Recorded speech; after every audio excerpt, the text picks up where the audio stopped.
All right, we are now live. So welcome everybody. Let's see. Oh, the participants are piling in. Oh, Yay! They have been or suckers. They've been waiting for this. They've been Already waiting. started.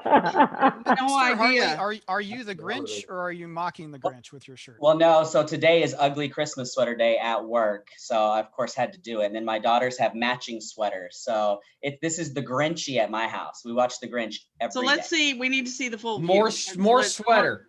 More sweater. Oh, I love the Grinch. Resting nice. Grinch There you face. go. Yes. That's Nice. It's awesome. really the only appropriate Christmas sweater I have. For those of you that know me well, you know that is a factual statement.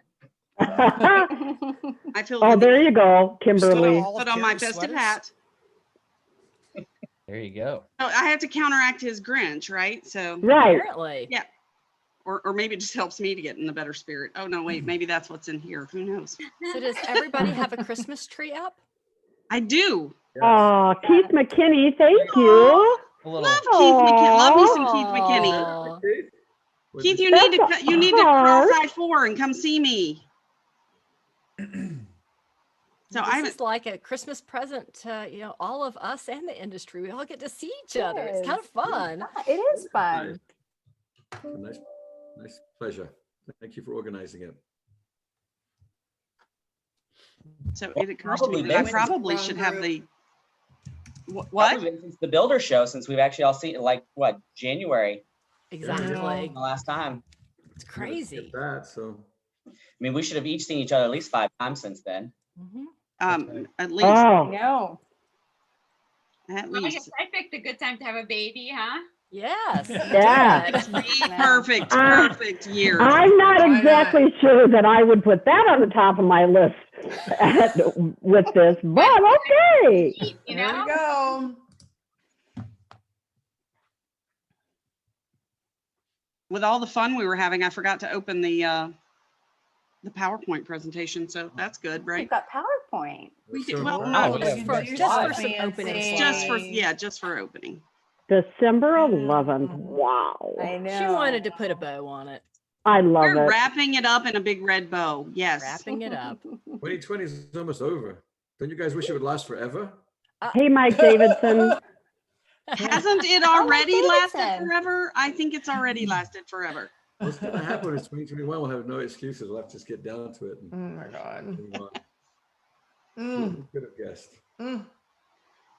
All right, somebody tell me how are we doing on time here? Oh, it is 2:01. It's So 2:01. we have some tardy attendees because we had so many people who signed up, but they can join in and join in all this fun.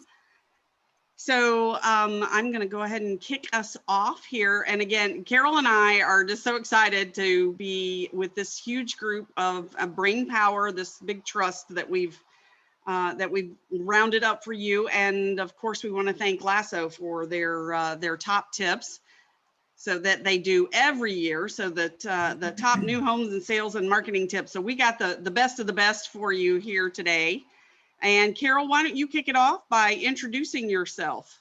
Great. Well, welcome everybody and happy Hanukkah and Merry Christmas. And I think we're all very happy that 2020 is on the downhill slide toward New Year's. I'm Carol Morgan. I'm with Denim Marketing, founder and president, located in greater metro Atlanta area. I'm coming to you guys from my 20-acre horse farm, and happy to be here and have all of these fun industry experts, and I call them all my friends as well, here with us today.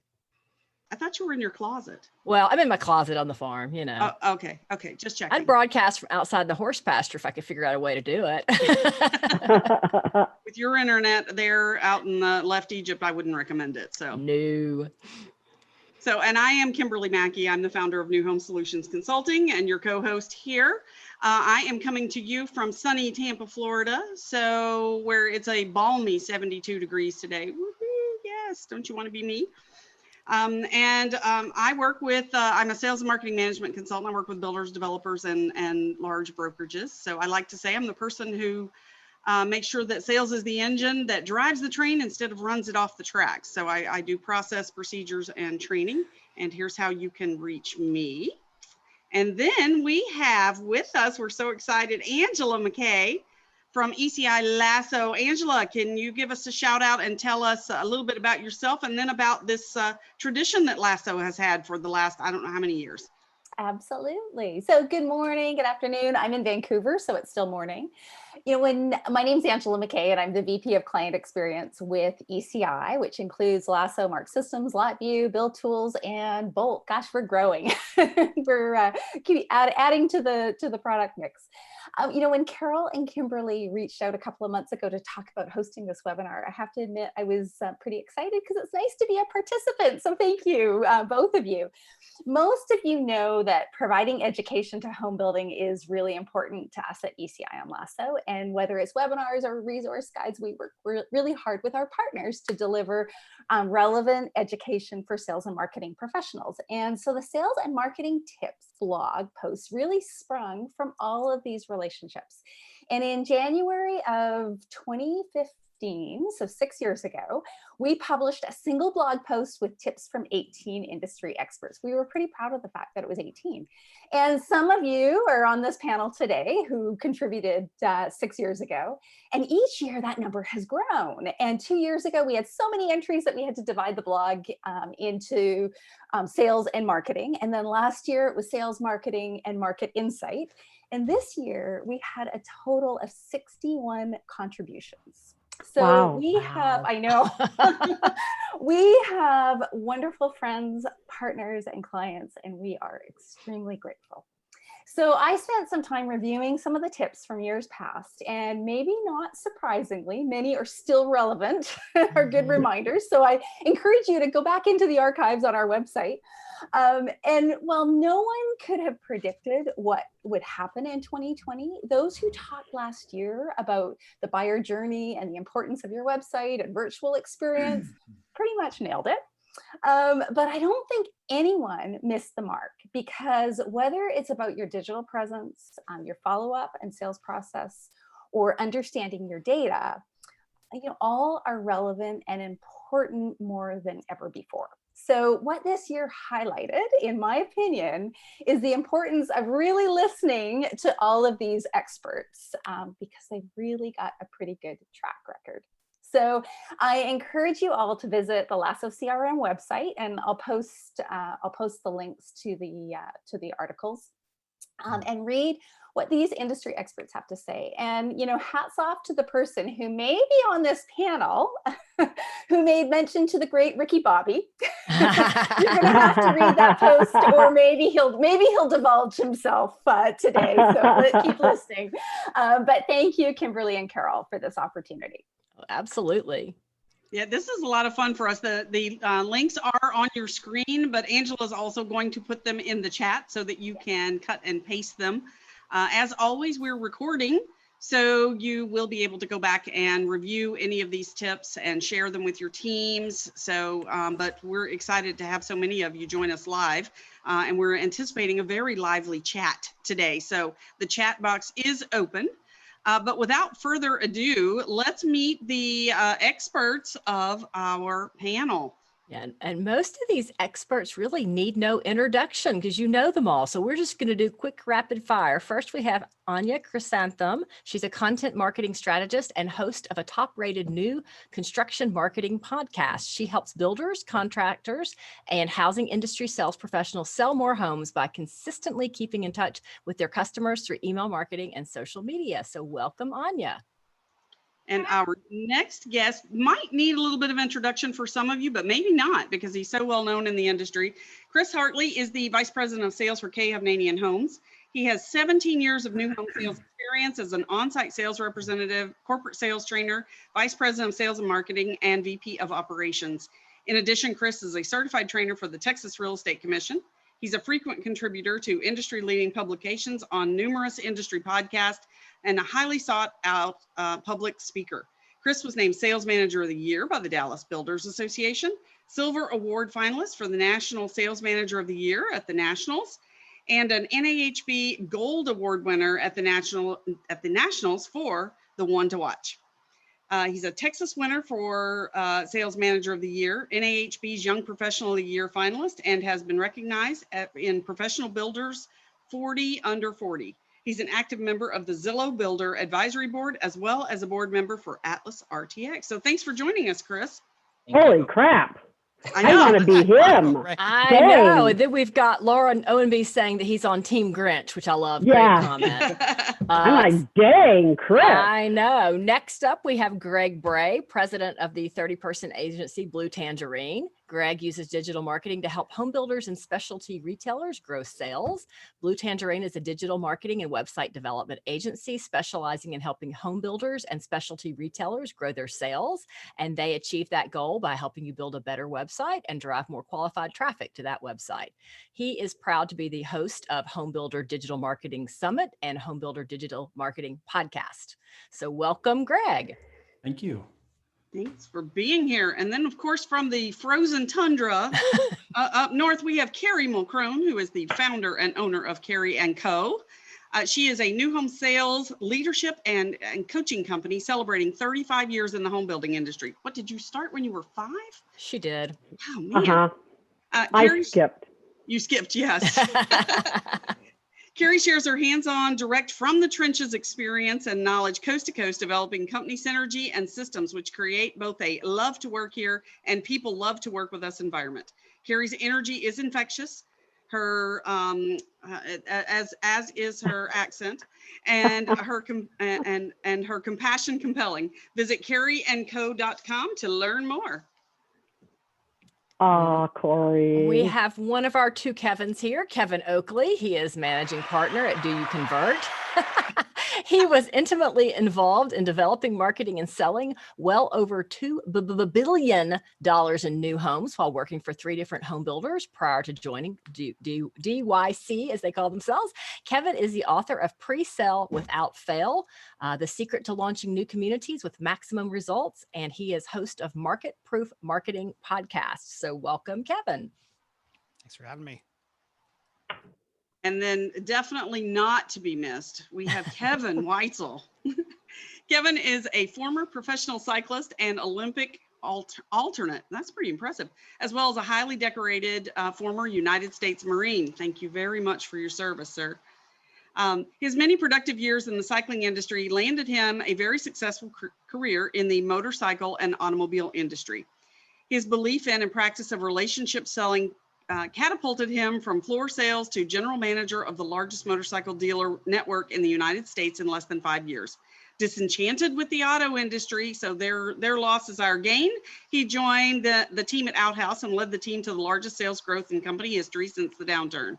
He's an expert in interactive builder web and marketing content, 3D rendering, animation, drafting, virtual reality, Matterport, print marketing, and print marketing collateral. So you can find him at outhouse.net. And next up, we have Matt Riley. He has invested the last 17 years of his career in the home building industry, from his first job as an on-site sales counselor to running sales and marketing operations of top 100 builders to his current role as vice president with Group 2 Advertising. Matt regularly speaks at IBS, the Pacific Coast Builder Conference, Builder 20 groups, and many other new homes and sales marketing trainings and conferences. He was selected to Professional Builders 40 Under 40 in 2019 and was the 2020 Silver Award winner of One to Watch. He is the co-host of Building Perspective, which is a weekly podcast specifically designed to help share best practices in the home building industry. You can learn more about him at group2.com. Welcome, Matt. And in case you've been hiding under a rock for the last 20 or so years, this is Meredith Oliver, MERM, MCSP, CMP, or CSP, sorry. She's a sales and marketing strategist specializing in home builder marketing. She's the co-founder and chief marketing strategist of Meredith Communications, a digital marketing agency in Raleigh, North Carolina. Meredith holds a master's degree in communication technology and is the author of 2 books, Fantastic Marketing and Fantastic Selling. She's a professional speaker and holds the prestigious CSP, Certified Speaking Professional designation, the highest designation conferred by the National Speakers Association. She's also a MERM, which is a Master in Residential Marketing, and an MCSP, Master Certified Sales Professional. Meredith received the MERM Designee of the Year award at 2017 NAHB's International Builder Show. You can learn more about her at meredithcommunications.com. Thanks. And last but certainly not least, we have Roland Narnancy with us. I always pronounce his last name wrong, so sorry about that, Roland. He is president of New Home Sales Plus. He grew up in Great Britain, just north of London, so you're going to be charmed by his phenomenal accent today. He moved to the States and started working for his first home builder in 1987. He has successfully sold homes for numerous builders ever since as a salesperson, a selling manager, and director of sales. He is personally responsible for almost $1 billion of new home sales. He became a national sales trainer in 2002 and spent a decade training thousands of salespeople all across North America to replicate his sales success. You can visit newhomesalesplus.com for more information. Welcome, Roland. Thank you. I appreciate it. I'm thrilled to be here. Thanks for having me. Can't wait to have some fun with everybody. Yeah. So now I think, Kimberly, we're going to go to kind of our Brady Bunch screen here. We are. I'm going to stop you'll sharing my screen. All of us at once. Yes, there we go. You gotta hit the right buttons. This is the point where we're all supposed to look around or look down or look to see where the Brady Bunch is. Okay. So we're going to kick this off with our first question to Kimberly. Kimberly, how can you make sure that technology enhances the customer journey versus detracting from it?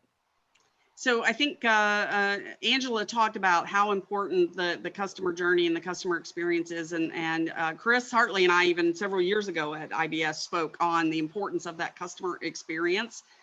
And having just gone through the purchase of a new home, I can tell you, even for someone who's been in the industry as long as I have, that customer experience is paramount. You have to make sure that you're setting the right expectations every step of the way. If you're not, I mean, you got to go back and you got to really slice it and dice it and plan it all out. And I didn't coin the phrase, but I used the Southern colloquialism when I was on with Kevin and Greg on their podcast recently. And I said, it's like putting lipstick on a pig.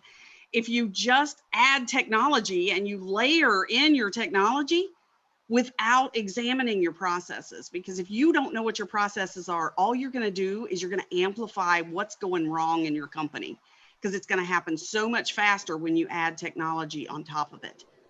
So that is something that I've been shouting from the mountaintops, is please take time. This is not a 5-minute exercise. Really map out those processes. Look at your workflow and look at the communication so that you can make sure that everybody's singing from the same sheet of music.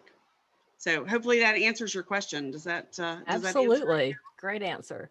And we've got some comments. The lipstick on a pig quote, KT says is her favorite quote. So, well, apparently mine too. So now Greg and Kevin pointed it out. And so I was like, hey, you know what? I'm going with it. Let's own it. So I said it, I might as well own it. Heck yeah. So absolutely. So, and Carol, you stated that that builders need to focus on earned media. So what do you mean by that? And how should they be doing it? So, it's interesting. And we're going to talk probably a lot about content today. Content is so important, and we all know we need that content for social media and we need content for blogs. But the one thing that our industry seems to not really focus on so much is media relations, which would be earned media, writing a press release or writing a really great pitch and, crafting that and sending it to a reporter to score phenomenal placement, because you can drive a ton of traffic to your new home communities through earned media. And it's been very interesting this year with COVID. When it all broke out, nobody wanted to hear any of our pitches for anything. Everybody changed all of their reporting to 100% COVID. And then that started to, cause COVID fatigue. And it's been a really interesting year for us at Denim Marketing, because we still specialize in earned media and media relations. And we've gotten some phenomenal scores for our clients because the reporters are tired of writing about COVID and they're looking for new things to write. So it's just a great opportunity. I think as we move into 2021, I'm hopeful that some of these publications will start to thrive a little bit more. The one thing that COVID really did hurt this year was print publications, and we're losing more and more reporters and media. So which is a double-edged sword. It's good because they're looking for more stories that we kind of craft and feed the story to them, but it's bad because there's less publications to pitch. But if it's something that's not part of your mix, consider adding it in 2021, because you can get just fantastic exposure for pennies on the dollar. And, traffic will come. It'll be that direct traffic you see on your website, unless you're lucky enough to actually get a link from the publication. Madam President, I have a Gary's got a question. question. Oh, a question. Carol, give us an example of earned media, something that a builder has done. What's something that they could go, well, we've done that. So I can give you an example. We set up a tour for Minerva Homes for their property 1200 Ponce, which is actually a really cool infill in-town project. It's an old church and a lot of buildings around the church that they have. They're in the process of transforming into, condos and townhomes. And there is a reporter that I pitched on the story, and he came. We toured him. All over the property. He climbed actually all the way up in the bell tower and rang the bell on the church. But this story ran online in Atlanta Magazine's online edition. And the nice thing about Atlanta Magazine, and so many pubs now, if it's online, it's not just online, it's also in their email that goes out to 15,000 people via email. Wow. So it's online and it's in their email, and it helped to really drive more traffic to them and to help them make more sales. So that's a great example. Another example that would be, relevant to everybody on this call is, Builder Online, placing stories on Builder Online, either, on your own company or on builders or on, for us, we try to place our products, our clients Yep. provide services or products to the industry, but, something like that, or maybe it's a radio show, and, to some extent, podcasts have even become earned media, because and I laughed at how many of us, I have a podcast too. We're 10 years old this year, which is crazy that we've been on air 10 years. And the number of listeners and the people who are like, oh, I heard your podcast, and, ask questions about it. So that's earned media as well. Don't discount that. Does that answer your question? Yeah, Kimberly? it did. I just know that we say all this stuff and everyone's like, great. What does that mean? Yeah. What does that mean? So Yeah. thank you. Well, you're very welcome. And we're going to go ahead. I'm sorry, Kimberly. I was going to say, and thank you for speaking up. So yeah, and please, everybody, do ask questions and participate in the chat. All of us here are pros, so you can't distract us. It'll be all right. Don't wait. I'm going to jump in real quick because, Carol, I loved your piece when I read it. And so that is something that I had personal experience as well with a builder that I was working with. So it's the coolest stories I have to share with you guys. So this builder is building in inner city Chicago. Okay. And as many of you probably know, right now with inner cities, they're having a lot of issues with people not wanting to stay in the city, right? So everyone's moving out in suburbs. So it's the opposite of what's happening with many suburban communities where everyone's moving, building homes, and it's the boom. In the inner cities, it's really kind of a desperate situation a lot of times. And so this developer, what they did is they painted all of their garage doors. So it's like an alley if you think about the homes facing each other. So it creates an alley with garage doors facing each other. They had commissioned local street artists to paint garage doors into this beautiful murals. And so if you think about inner city and the murals and everything, Yeah.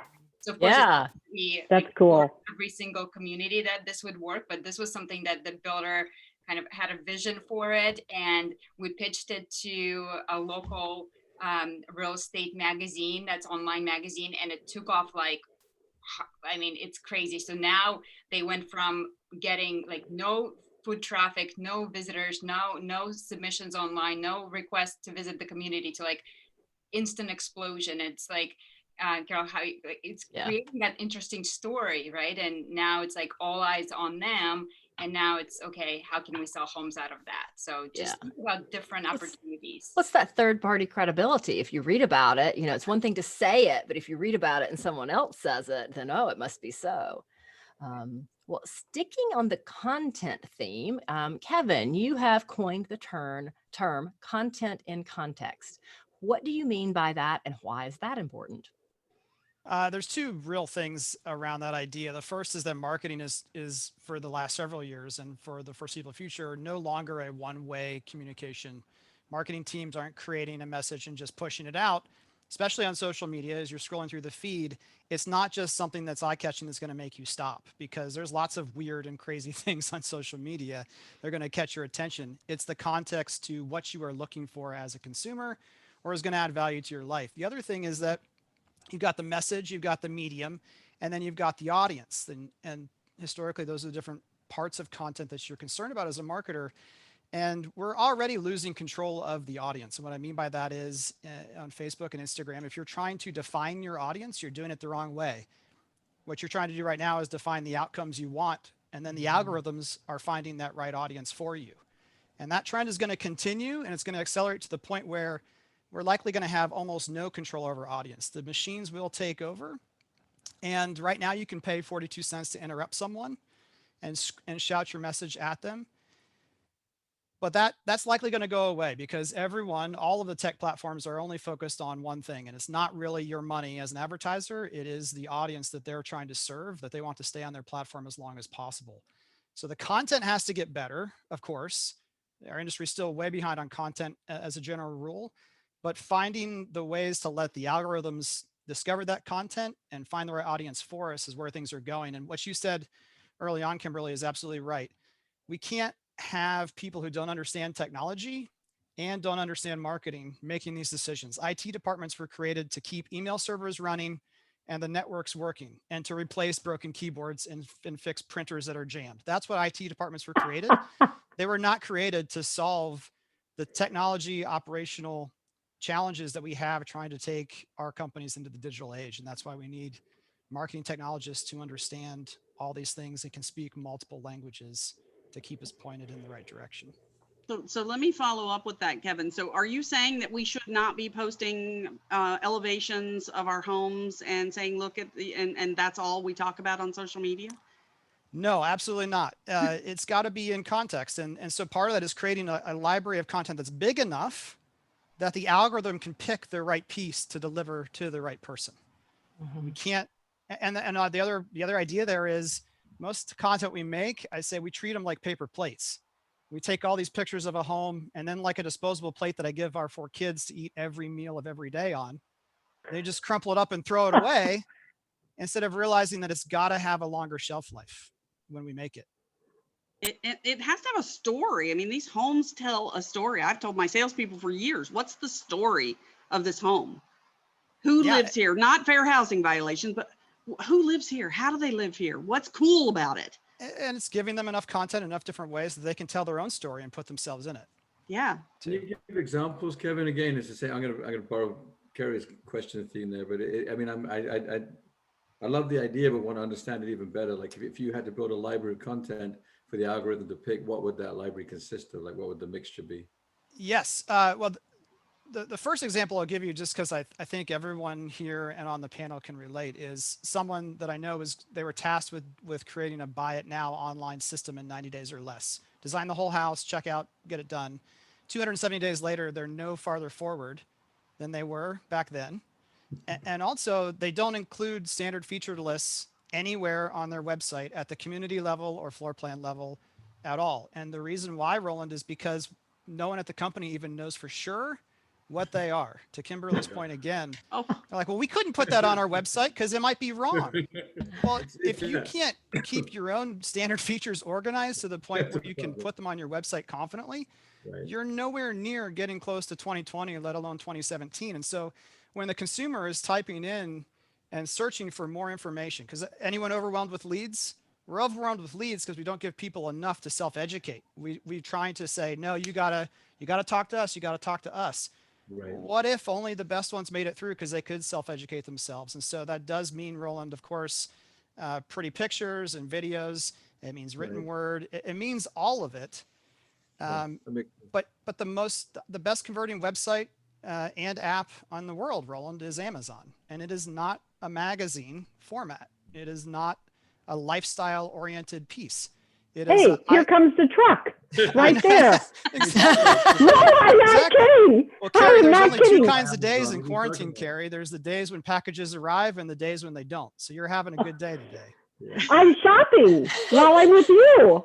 There's days the packages don't what you were doing on arrive. your phone I know, just now. I was struggling with that one Yeah, myself. that? Meredith. I was like, what, Know packages what you're don't talking come? about. To me, Roland, the There real is question that I never would a love to hear day from packages you and don't other arrive. sales leaders No. is, what does Yeah. all this mean for the sales role when the consumer is even more educated than we've already been talking about for the last 10 years? Right, right. Well, no, I think, and I've heard both you and Matt speak to this, where it's a different world now in a good way, where the client has learned so much more than they used to be able to even 10 years ago, that in the sales approach, you have to be flexible. You have to find out how they heard about you and what they saw, and then meet them in the middle, to coin a Matt phrase. I don't want to take credit for that. I think the Matt, you had talked about that. So I've used it ever since I heard you say it, but I actually love it. You know, the trainers, we tend to teach the sales part in a linear way, but it isn't usually communicated that way, right? Because clients know so much that you have to meet them where they know stuff. So you have to learn it, but then again, crumple it up, throw it away,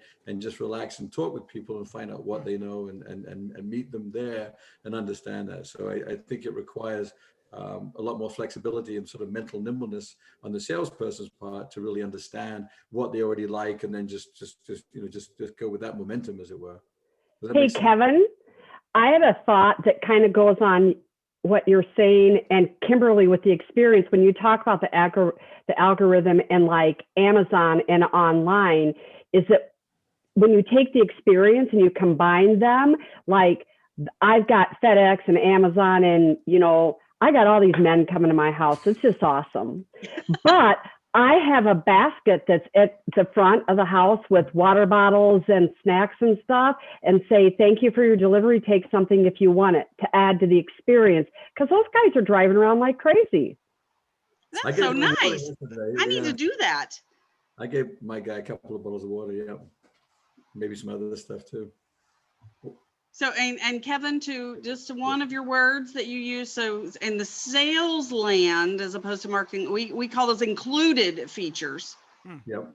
So rather than, I can't even say it. I can't say it. All right, well, good. I appreciate you. Thank you for helping understand. I know on social media that if you put a picture of your family or kittens or puppies, you get 100 likes. If you put a picture of an elevation of a home or an architectural style or whatever we're going to call it, you get like 3 likes. So there's definitely has to be a better way. It's true. It's just a mix of, there's a difference between likes and forward progress in that sales and marketing funnel too. Sure. And so you gotta find the right blend. Yeah. Put kittens in with the extra. Yeah, put them in the house. Exactly. You guys just gave me the perfect segue to ask Anya. Anya, you talk about attraction marketing. So what on earth is attraction marketing, and how can builders embrace it? Kimberly, well, so attraction marketing is when a company provides either service or information before they ever sell anything to you. So if you think about home building industry, this is a perfect opportunity for us to educate our customers before they decide to make that decision to move forward with us as the builder. So why would you want to do that? One, content is king. We've all talked about that. It allows you to build that like and trust factor in the process, and it's great for brand building. So if you think about starting with just the Q&As of what are the most commonly asked questions when consumer starts to consider building a home, and then consider producing a short video blog that will address those questions. So it's great for SEO, right? It's going to be rich in those keywords that people are searching for when they're starting to look for a new home. So that's going to bring them to your website. And when they see those videos, they can self-educate themselves, so that we're getting less of those leads in early stages.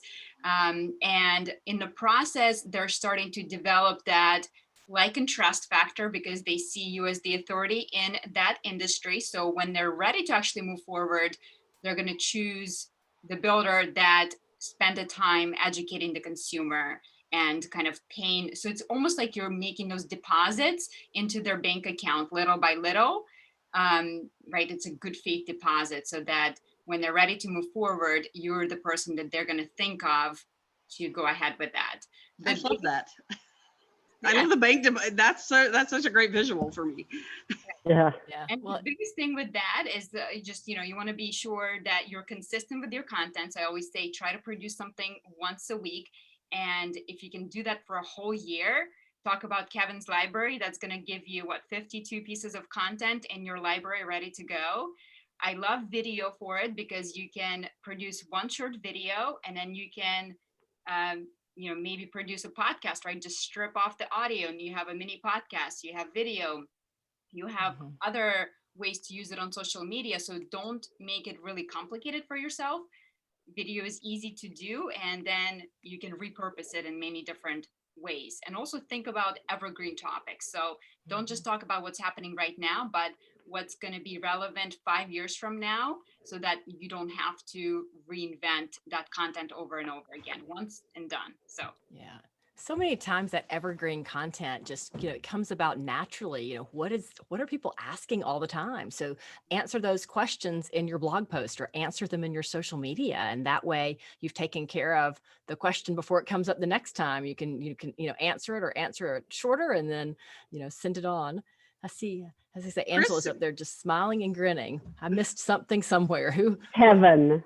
Kevin. It's Kevin. It's always Kevin. Is it always That's Kevin? all we have to say. It's Kevin and not Oakley. I was looking at Anya, not Kevin. So I guess that's why I missed it. So poor Kevin Oakley, you get stuck in it's always Kevin.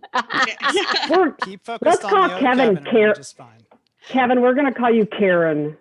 Karen, that's funny. Well, I'm going to move on from that with a question for Matt.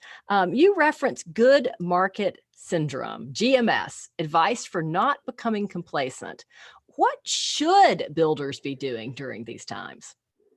So GMS really, it originated back in the day as a builder, and it was really a nice way of telling my salespeople to stop being order takers, right? Like, don't get GMS because you're actually going to have to close this deal because the market has been so good for so long.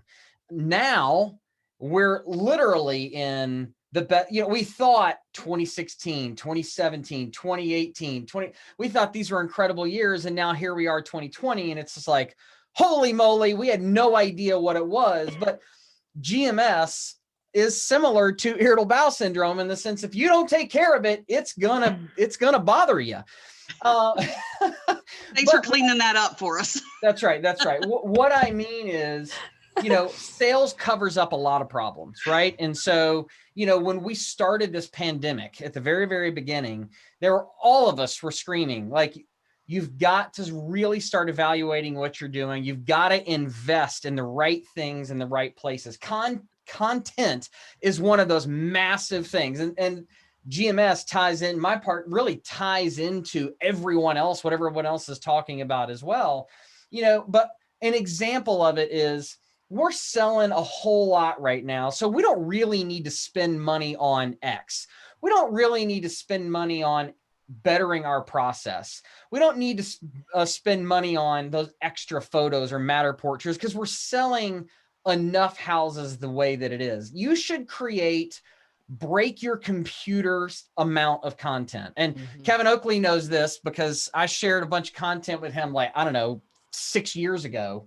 And in a Dropbox, and he was like, you literally broke my computer with all of trying to download all of the stuff. I just asked for the best photos and he sent me 8 gigabytes.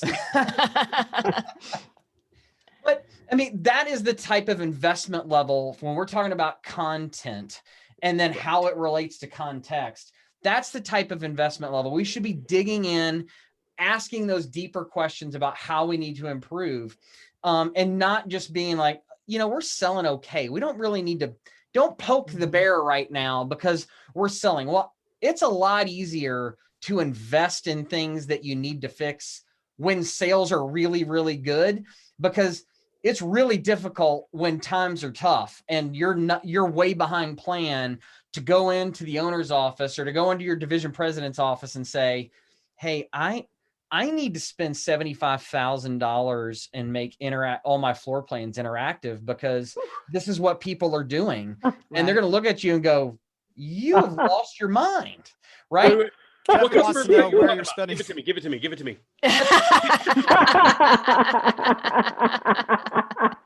You mean That's we awesome. should be forward thinking in home building and we have to plan ahead? What? A little bit. And, one of the things to end on this, you know, everyone was talking about at the very, you know, we've had this flood of people, and we've got to manage buyers' expectations. Everyone here understands that. We've all been screaming that from the mountaintops with your backlog. One of the things that we tried to get a lot of our builder partners to do was invest. All right, let's try to create that somewhat of an Amazon experience where when they buy, there's a trickle of email about what the process is going to look like, what you can expect next. How can we take some of that off of the salespeople's plate so they can concentrate on getting more buyers or getting your buyers through the process?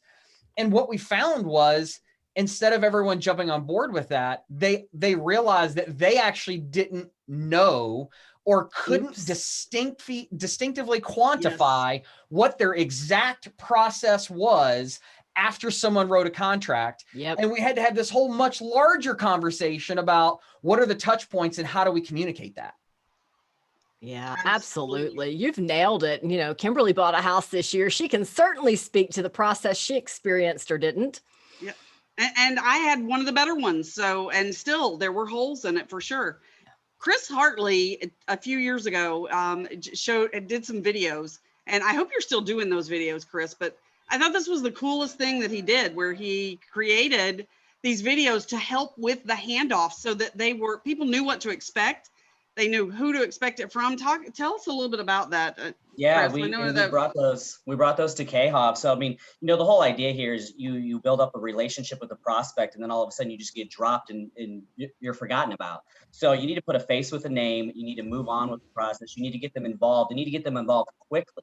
So if you get everything pre-recorded and on video and you get it sent out immediately, then there is an instant communication, instant connection, and the competition is not doing it.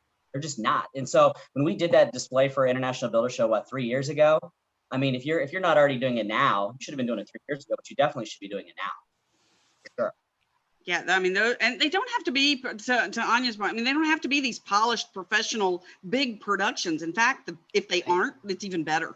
Mm-hmm. It's actually interesting. It's interesting that you say that. And I think, Kimberly, you know that I sat in on a Seth Godin webinar yesterday, and his comment was, stop being paralyzed by perfect content. I think his comment was that he's written something like 75,000 blog posts. He said, I guarantee not one single one of them is perfect, but you just sit down. Progress is better than perfection. There Amen. You go. Yes. You've just got to do it. You've got to create it and do the best you can do at the time that you create it.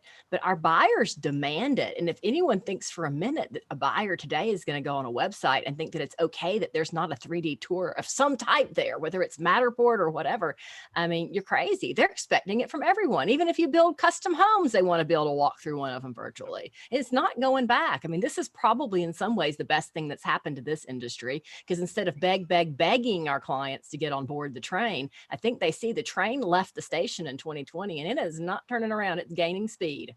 I haven't heard one builder this year say, oh, go ahead, Meredith. Sorry. Yeah, jump, Meredith. Yeah, so I was just going to jump in and clarify something on the progress and perfection and the standards, because I think if you're doing one-on-one communication, so you're that salesperson in the field, you're wanting to communicate what is the next step, getting something out and it not having to be Steven Spielberg level production is probably pretty acceptable and pretty good. If you're in the corporate marketing department or you're in charge of marketing, I think the design standards and the visual communication standards are actually pretty high. Oh, I agree with you on that. And your website design, visual communication standards of what goes on your social media channels and your website visuals, your photography, actually the standards are beyond. Yeah. And they have to represent you at a level at which most of us are now media publishing companies of one with our iPhones, which puts us at a real disadvantage, which is another big challenge we could take a whole nother webinar to discuss. But there is a distinction and a difference there that I think we can make, that some of us are using that conversation as an excuse not to get certain pieces of content out because of perfection over progress. Whereas we need to make the distinction on what is the difference between getting one-on-one communication, customer expectation setting, customer service, relationship building communication media out that does not have to be the latest Ron Howard Netflix film versus professional visual communication that looks like $1 million because our homes don't cost $1 million, but they're worth $1 million. 100%. No one wants to see distorted, angled walls in an image No. on your website. Nobody wants trash in the yard. Nobody wants any of that. So kind of filter it through and just think about the distinction and the difference in what kind of content it is you're producing, the goal and the audience that it's for. Can we bring salespeople into this as well? Because I know that, you know, it's a marketing conversation, but I get asked all the time from salespeople about Facebook Live and doing all those things. And I'm a big advocate of it all. I think that it all seems to work well. But I think that perhaps they have this sort of paralysis based upon what Chris was saying, that it's not perfect, and they maybe don't think they're perfect speakers or whatever it is. None of us are, especially me. So I can relate to that, but you just got to go out and do it. So is there anything we can talk to in terms of providing confidence to salespeople to say, just go out and do it, make your videos, do something different, think out of the box, and speak directly to your audience without overthinking it? Is there any wisdom on that? It takes practice. I mean, the more you do it, the better you get at it. I know we were recording a podcast earlier today for Kevin and Greg's podcast. You know, I look at early versions of things I did. It's cringeworthy, but you get better. You get over the fact that you clearly have gained 25 pounds. You get over the fact that you're missing some hair, or you have more hair in places you thought you didn't want it. You just start to overlook those things. The more that you do it, you don't see them as much. There's a force yourself to do it factor. There's a practice factor, just like there would be learning an instrument or a language or any of these other things. And that's where our leaders have to require us to turn this content in. Every Friday, a 30-second something is due, whether it's ever published anywhere or not, something's due, because otherwise it doesn't happen. Right, Carrie? Right. That's that Meredith and I always tell everybody in our teams that it's the accountability. And they also, it's a lot less nerve-wracking when they send it to me, you know, from that it's like, you know what, I'm happy to look at it. And then I just have to be careful because I want them to do it and not, to Chris's point, have it be perfect. So I don't critique it like it should be something good. I'm like, that was so awesome. Make sure you sent that. But the thing in all these words in progress that we're talking about is, I think that when we started Builder Town Hall, you three, right from the very beginning in March, and all the people jumped on bomb videos, remember, like crazy, and did everything we told them to do. What you need to do now is protect the progress that you've made during this time. Like those things that you did in March and April and May, whenever, protect the progress of that and continue doing it. Accountability it's absolutely so key. Meredith, to change gears just a little bit, you were talking about data, and I think we all know that with our CRMs and with everything, we got to collect all this data, but then nobody's doing anything. Who's looking at it? What are they supposed to do with all this stuff? Yeah. How do they learn from it? We're pretty much overwhelmed with data. And the interesting thing is nobody really cares about your data. They don't. Who cares? We're overwhelmed by it. We've got so much of it. It's coming from every vendor. So you've got your, interactive media data that's coming in from that vendor, your home builder website vendor sending you data, your digital marketing company sending you data, your listings vendor sending you data. Everybody on this call is sending you data. You don't even care anymore because it's true. It's true. What you care about are the insights to the data. What you care about is the context of the comparison of the data. So what I want to challenge you for 2021 is not so much the raw data that you receive, but it's to be able to compare it to each other, whether it's year over year or community against community or floor plan against floor plan. But you've got to put it against something, find some insights to it, and then be able to say, what does this mean to us? Does this mean we need to make an adjustment in spend on this neighborhood? Does this mean this floor plan is a dud? Or does this mean nothing? It's an outlier. We're going to ignore it. Not every piece of data even means anything or is any good. So stop being overwhelmed, inundated, and completely tackled by all of your data. Get a dashboard of your top 10 or 15 most important data points that you're going to pay attention to, consistently do it, but do them in a way that I talk about data goalposts, right?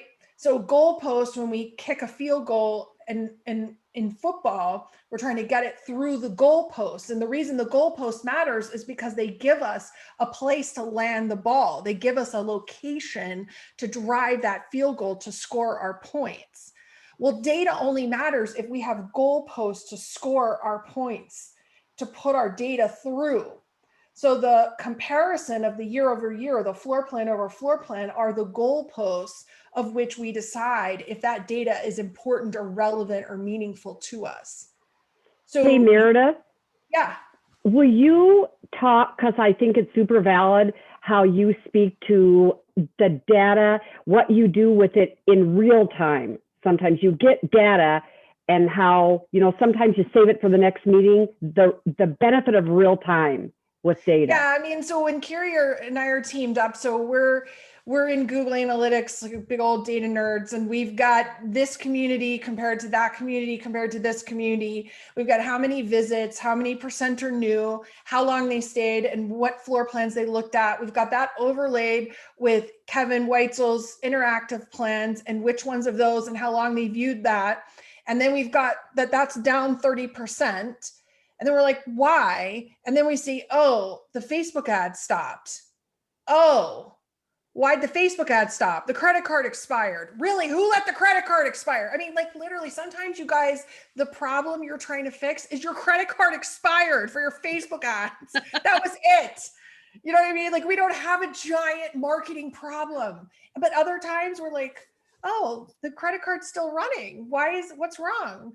Oh, well, okay, what if we change the Facebook ad messaging and we changed 3 photos and we changed out the family for the couple and we changed the exterior for this product and the kitchen for that, and we ran it 30 more days, and then we rechecked it in real time, Carrie, and then enter now popped, and then she goes, oh, the salesperson says they're right now doing a self tour with the enter now data, goalpost, right? So this is how all the data, and it's all in real time, but it's synced together and it's compared to something and it's being consistently looked at. And that's when data means something. And that's when it's useful to you instead of drowning in it. Love it. Or You are ignoring it. spot on. And it's all about that executive summary, like you said, not just having it, looking at it, comparing it month over month, year over year, compare it to your goals. And, you know, and then if something falls off the track completely, well, then why? Maybe your website traffic is down because you closed out 5 communities.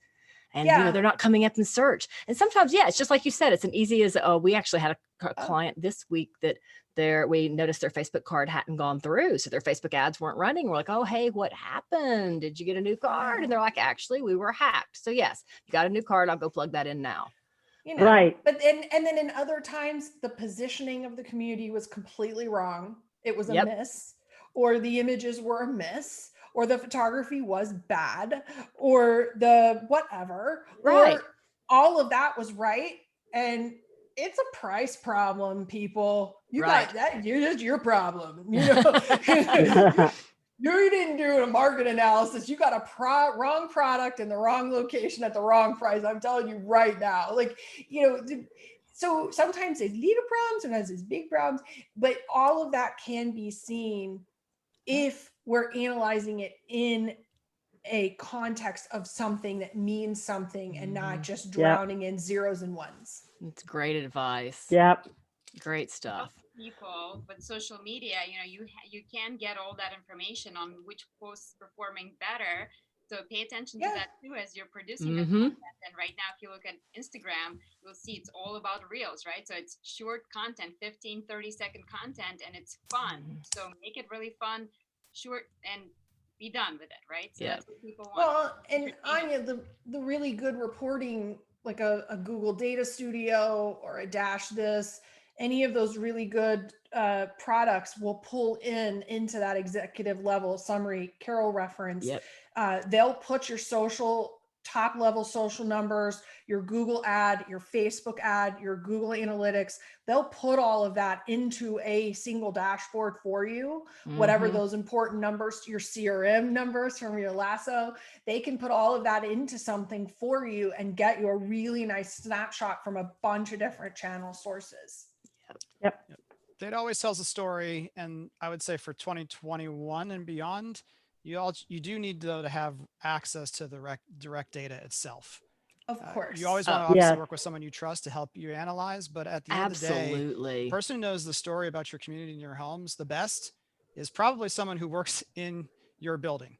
Right. So 100%. to You know, have and direct that's- access that's live and update versus waiting for a PDF or a PowerPoint, because you know, you got to have the ability to massage in real time. And And the ability to massage and figure out what the answer to that question is, you know, that why, That's which right. is, you know, what Meredith was really pointing out, is that you got to figure out that why and adjust. And move Yeah. You on. can't do that from a summary, but your boss, the top levels, they don't want all that. Right. And Right. they're not going to look at it. So you Right. got to kind of figure out what who your audience well, is. and like we said, the real time, Kevin, the reacting to it, like saving all that data for a level 10 meeting twice a month.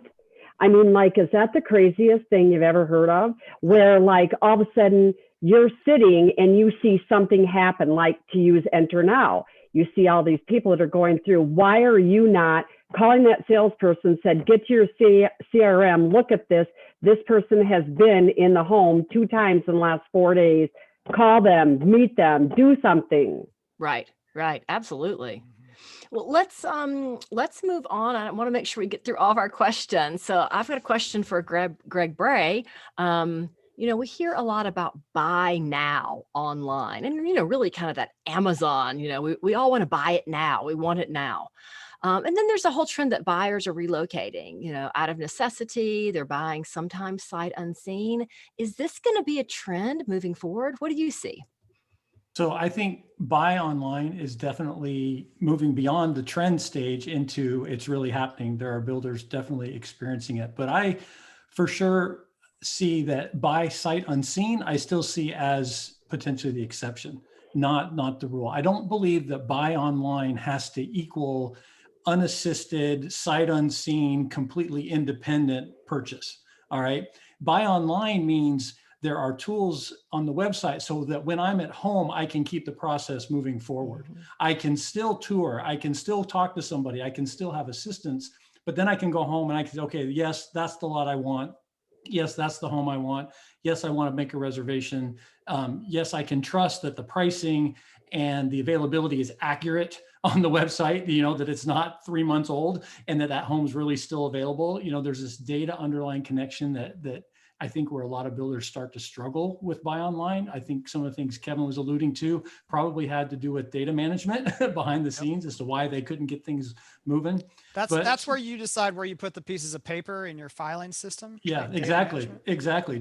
Yeah. When you go, who knows if lot 1, 2, 3 is actually available and it's on Fred's spreadsheet the map over on the wall there, tells you know, you. I got, you know, that's a data management issue, right? So for buy online, I really think too many people think of Amazon in the sense that I'm just going to go pick it by myself and be done. And buy online really is about tools that enhance the process, give maybe some transactional pieces to that process that they can do on their own, but it doesn't have to mean unassisted, and it doesn't have to mean that they never visit either. I love it. And it also should mean that it's right, so that they don't have to redo it when then a person goes in and adjusts it later. I know I ended up signing documents 4, 5, 6, 7, 8 times.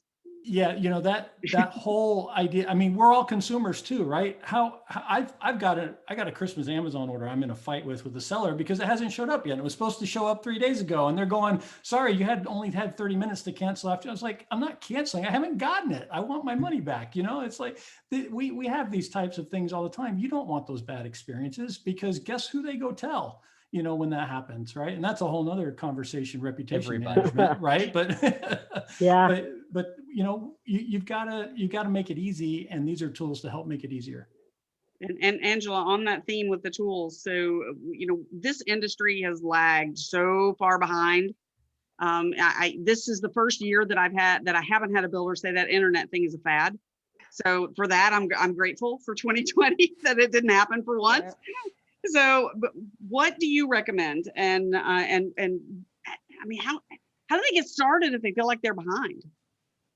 So, I think it was Matt, who I think is, I'm looking down, Matt, I think, because you're below me, who said several months ago that it's builders who've had to catch up, and it's been less of a change for our buyers, right? So my recommendation to builders is first assess what you have and how you're using technology and the systems you subscribe to.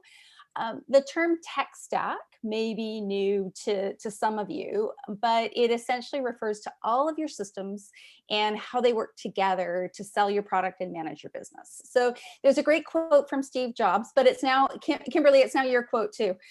But you need to start with the customer experience and journey, and then figure out what technology you need. So not the other way around. And you said that right out of the gate this morning. If you aren't using your existing systems, it's not often because they don't work, but it's because it's not driven from the top down, and there isn't an integrated, strategic, purposeful approach.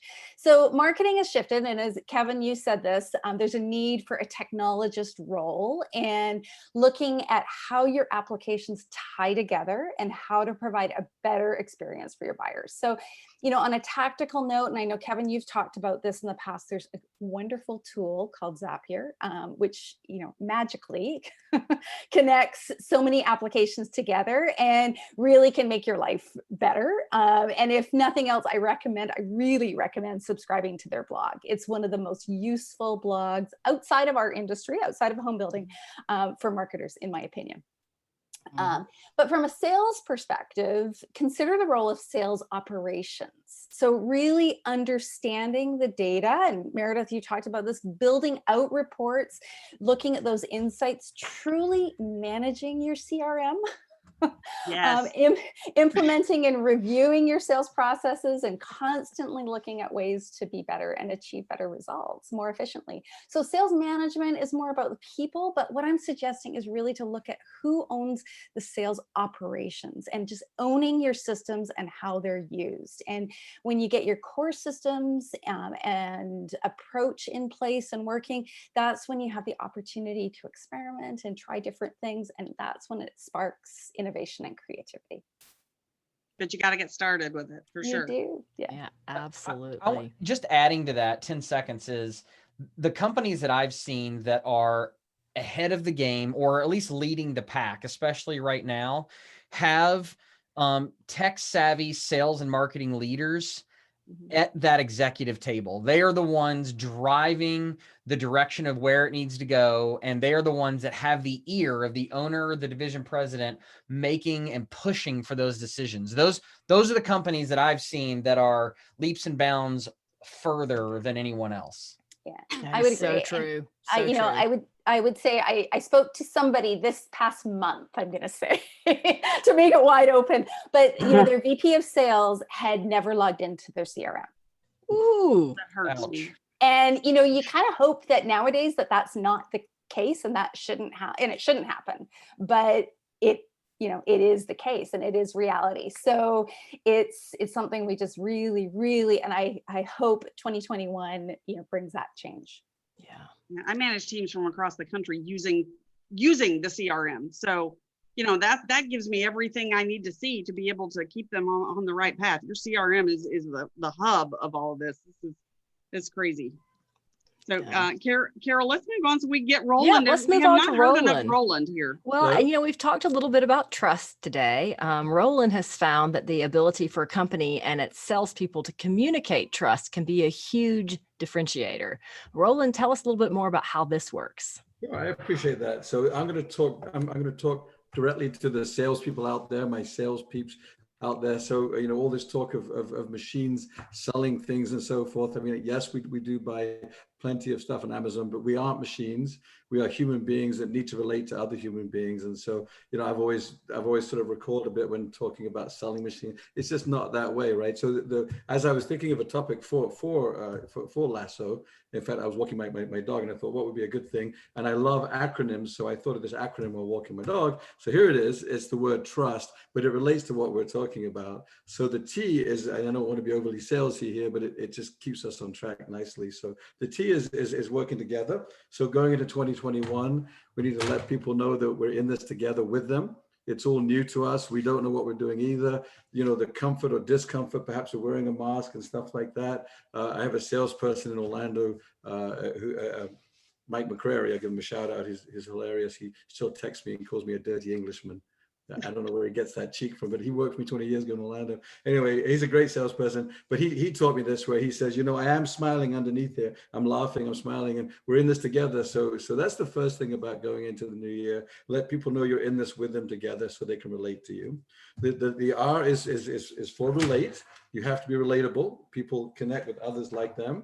I have a picture of my little group here, my family. I don't know if you can see that, but there we are, Christmas morning. But I always advocate having pictures of your loved ones around your desk, wherever you sit down with clients, because we are humans that have to relate to others. So it's an important thing, whatever it is, however you can find common ground with people, whether it's family, pets, interests, sports teams, whatever. Let's find a way to connect with people and relate. The whole idea is that trust plus process equals sales. Great to have a good process, but if they don't trust you, it's not going to work. Would we agree with that? Right? There has to be the combination of the two. The U is for understanding. You got to understand each other. So two major takeaways: ask questions and listen.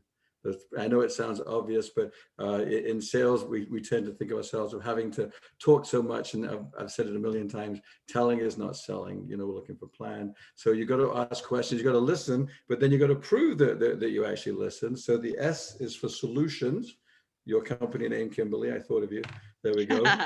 But once you've listened to somebody and they trust you, you can then say, well, based upon that, Kevin, why don't we go look at this? Based upon that, it sounds like you're looking for a 4-bedroom, 3-bedroom, a 4-bedroom, 3-bath home for about 2.5 million, Kevin, on a mountain, whatever it is. So, but let's go look at it. We have Sounds what you're good. looking for. Sounds great. 2.5 million.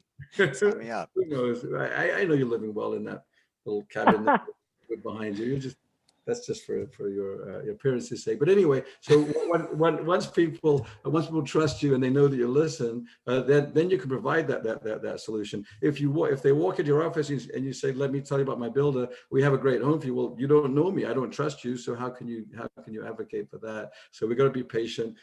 Let them know we're working in this together. That we can relate to them. We understand their needs. Show them that you understand their needs. We're providing a solution. And then the T, the second T, is for team. We have to remind ourselves as salespeople that we have a big company. We're part of a big team here. We don't have to fix everything. So I like to say we over me. It's the team here. It's the team approach. That they were online, looking at our beautiful homes, building the home maybe online, thinking about the whole combination of their dream kitchen and everything. We didn't design that. That was a collaboration between our architects, our designers, whomever, interior design, and our builders. So let's not try to solve everything ourselves. Let's let them know we're part of a great team, and that team is going to help them. So there we go. So my idea is let's make sure that we know how to build trust in a meaningful way, and then add to that a great process, both through our marketing and our systems, and that will cause a successful 2021. Nothing happens without trust. Very well Nothing said. happens without Very trust. well said. That's right. Well, good. And people will react badly if they don't trust you. You can give them bad news and you trust you. It's fine. It's that's okay. You can make a mistake, but if there's no trust, then they'll react badly to everything that goes on. All right. So, all right. And Kevin Weitzel and his eye that just came on the camera there. Woo, that was scary. Kevin, virtual touring is here to stay. So, whether the pandemic may have brought it on and the need for it, or at least the need for us to embrace it, but our buyers have been demanding it forever. So what can builders do to perfect their virtual tour? So there's a kind of a double-edged sword on this one, because GMS, as Matt Riley coined it, applies all the time. Builders don't change what they do because they have a certain level of success, an acceptable level of success, where they don't feel like they need to change or update anything to make it any better. But guess what? As Amazon proves, Your clients are demanding that technology. They're demanding real time when I want to see it in an environment. So with that being said, then it comes down to, can you fund it or not? You know, can you get the brass to open up the purse strings enough to get it done? Well, guess what? They don't have a choice anymore, because they are, every single day that they wait, they're becoming less and less relevant. As builders, if you have black and white stick drawings, shame on you if you do, but there are some out there that still do. And you have like these horrible little, like hard to read floor plans, and there's plenty of them that do. You are literally setting yourself up for failure. Maybe not 10 years ago, but right now you're setting yourself up for failure. So then it comes down to, how can you convince the brass, the decision makers, to open up the purse strings? Well, you go into their office with a bottle of scotch and you say, hey, can I talk to you for a second? Now, you've turned down this budget for these interactive floor plans, for these virtual tours and everything else. You have 3 models per community as a general rule. I just want you to get rid of 1 model. And guess what, Mr. Boss or Mrs. Boss? And a lot of times they're old, 60-year-old, some odd 60 old dudes. Oh, sorry, Carrie. I'm almost there. I'm getting there. Anyway, so they fall in the same bucket, so they don't think they need to. But guess what? They understand money. And if you say, if you give me 1 of those models, just wipe it out, I can fund everything I want to do, everything, literally everything, and have enough money left over after this entire endeavor is done, that, you know what, boss? I want you to, just like Cousin Eddie says, go out and get yourself something real nice, you know, because that is really what's going to happen. You won't affect their sales whatsoever. You're not going to affect the sales. Matter of fact, you're going to increase their sales because you've increased the viability, the engageability, everything. So what can you do? You can get off your ass and implement a plan of action to put these proper tools in place. You can have the luck of the GMS of having the right dirt in the right community, in the right market, in this hot, people want to live in new homes that don't have COVID germs in them. You can have that. But guess what? When the tides turn, and now you have to be more competitive, and let's say you don't still have that same lot. Now you have that dog shit, excuse my language, that dog doo-doo hunk of land that's in a crappy school district that's near a landfill that nobody wants to buy in. Guess what? Now you have to have those tools to sell that same product line. Yeah, absolutely. That's I think what I you're got. spot on that. So get rid of 1 model, put everything virtual, and you probably can make all of them virtual and hire an online sales counselor and still have money left over. People don't realize and it how won't be much that outdated dirt by the costs. time you're done with it. 'Cause Right. With the time we build the model, it's already outdated and we've changed it 4 times. It's all about the amount of time that the consumer is spending. You know, how much time are they walking through all 3 of those homes? And then I just did a real quick calculation as you were telling that story, Kevin, of 1 builder. The amount of time collectively spent by people on their website in the last 30 days is 1,845,000 hours. Wow. Holy moly. It's a lot of time. So why would you invest all that money in these 3 models that people are spending a total amount of 20 minutes, 25 minutes, maybe? Especially now with, you know, shelter in place orders are going back into effect. You know, we don't really know what's going to happen next year. I think you're spot on. So, well, and this is a great segue into a question for Chris. You know, is it time to take risks? And if so, how do you get the company on board? Okay, so we already saw that I have these little note cards everywhere, right? So is it time to take a risk? Time is now. And I had learned from Kevin Oakley. I mean, everybody on this panel is a dear friend, but there are people who have changed my life on this panel. And Kevin Oakley is one of those humans. And 8 years ago, Kevin and I started working together, and he gave me the best advice ever. And that was, funding is no excuse. And funding is no excuse because you are budgeting for the things you want to do. And what he coined a long time ago, which is a research budget. And if you're not putting 10%, in my opinion, 10%, I think you were probably what, 5 to 7% back then. I think you need to be putting a significant piece of your budget in there for research, because how I got my career to where it is today was because I listened to that amazing human right there, Kevin and Matt. But it was because we took risks a long time ago to be doing unassisted entry when nobody even knew what that was. You know, we were just doing things that were far advanced way back then because we had the money in the budget. Now, if you have something in the budget and you're calling it a research budget, then nobody can take it away from you, right? But if you go and you ask your division president or the owner for something later, then he's like, okay, well, you can have that, but you got to get rid of something else.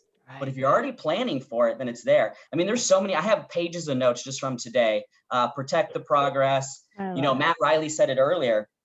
It's so easy to ask for money when times are good. Yeah. Go do everything you need to do right now. Go do it right now. And then get caught up. And then if nothing else, it's kind of like when you do community reviews. Kevin Oakley will laugh at this. You do community reviews inside of your neighborhoods once a quarter. So at least 4 times a year, you knew your neighborhoods look good. Well, do a freaking community review on your own website. Right. Make sure all of your plans look good. Make sure your elevations look good, and just nail it. But there is zero excuse. And there's another one I want to share with you. It says, you have the power to change everything. Stop making excuses, get it done, and move on. Because as Carol said, the pandemic really is probably the best thing that's happened to home building, because we've actually moved forward. We really have a long ways. Finally. Remember going to the Builder Show 5 years ago and be like, this is not rocket science. Why are we not doing this? But finally, people can see why we're doing it. But then we do need to protect the progress. So Carrie, I absolutely love that. That is the theme for me going into 2021 for sure. Oh, buddy, you're awesome. Oh. So, and that does bring us to Carrie. Last, so definitely not least. So you reference home buyer cravings. So it's after lunch, and we'll probably. I know it, right? So first off, Kevin Weitzel, speaking of 60 and old, I will be 66 tomorrow, and I ain't going anywhere. So all of you all just get ready. Game on. Age is just a number, Carrie. As long as you've logged into your CRM recently, it's all good. It doesn't matter how old you are. Oh, I have to do that? So craving. It's, me, I always go random, or I always go weird because something hits me and then I'm like, that has to do with sales, right? That is with the experience. And then I just take that word. And Roland, I'm kind of the same person with you with acronyms, but you're craving something, right? Just play this game with me. You're all hungry and you go to the refrigerator and you open it up and you're looking for something.